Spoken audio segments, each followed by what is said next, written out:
किराने के सामान के नाम स्त्रीलिंग होते हैं, जैसे लौंग, इलायची, जावित्री, काली मिर्च आदि। कुछ आहारों के नाम स्त्रीलिंग होते हैं, जैसे दाल, सब्जी, खीर, पूरी, कचौरी, खिचड़ी आदि। जिन संज्ञा शब्दों के अंत में ख वर्ण आता हो वे प्रायः स्त्रीलिंग होती हैं, जैसे भूख, लाख, कोख, ईख आदि। कुछ इकारांत और उकारांत संज्ञाएं स्त्रीलिंग होती हैं, जैसे राशि, विधि, अग्नि, छवि आदि।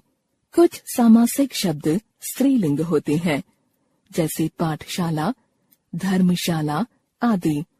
जिन शब्दों के अंत में आई, वट और हट प्रत्यय लगे हों वे प्रायः स्त्रीलिंग होते हैं, जैसे सजावट, चटाई, घबराहट, पढ़ाई, थकावट, लड़ाई, मलाई, मुस्कुराहट, बनावट आदि। कुछ शब्द सदैव स्त्रीलिंग में ही प्रयोग किए जाते हैं, जैसे दीमक, चील, मक्खी, मछली, कोयल, गिलहरी, मैना, मकड़ी आदि। पुल्लिंग से स्त्रीलिंग बनाना, अ या आ को ई करके। पुल्लिंग स्त्रीलिंग, गधा, गधी, गोप, गोपी, बकरा, बकरी, मामा, मामी। अ या आ तथा ई को इया करके। चूहा, चूहिया, कुत्ता, कुतिया, बंदर, बंदरिया, बछड़ा, बछिया। इन जोड़कर लोहार, लोहारिन, सुनार, सुनारिन, ग्वाला, ग्वालिन, भिखारी, भिखारिन।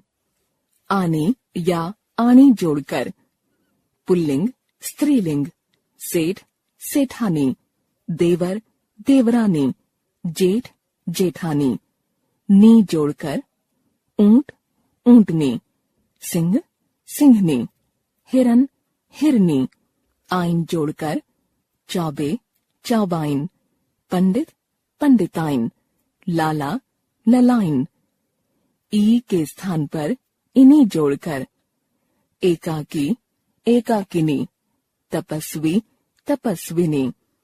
अक को इका करके नायक, नायिका, पाठक, पाठिका, ग्राहक, ग्राहिका, चालक, चालिका। आन को अति तथा वान को वती करके भगवान, भगवती, बलवान, बलवती, गुणवान, गुणवती। हिंदी में ऐसे भी अनेक शब्द हैं जिनके स्त्रीलिंग में भिन्न रूप हो जाते हैं। नर, नारी, ससुर, सास, पिता, माता, भाई, बहन। वचन, नंबर। यह घड़ी है, ये घड़ियां हैं। यह गेंद है, ये गेंदें हैं। ऊपर दिए गए घड़ी और गेंद शब्दों से एक संख्या का, जबकि घड़ियां और गेंदें शब्दों से अनेक संख्या का बोध हो रहा है।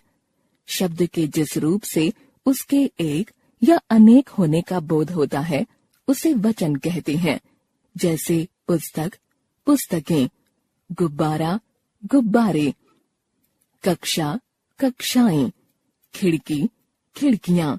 वचन के भेद, काइंड्स ऑफ नंबर। वचन के दो भेद होते हैं। एक वचन, सिंगुलर, शब्द के जिस रूप से एक वस्तु, पदार्थ, प्राणी आदि का बोध हो उसे एक वचन कहते हैं, जैसे बच्चा झूला झूल रहा है, बंदर केला खा रहा है।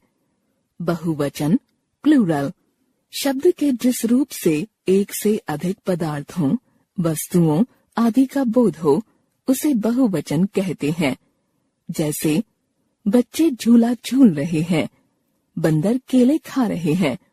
वचन की पहचान। वचन की पहचान मुख्यतः दो प्रकार से होती है, संज्ञा अथवा सर्वनाम शब्द से। निम्नलिखित वाक्यों को पढ़िए। वह खेल रहा है, वे खेल रहे हैं। कुत्ता भौंक रहा है, कुत्ते भौंक रहे हैं।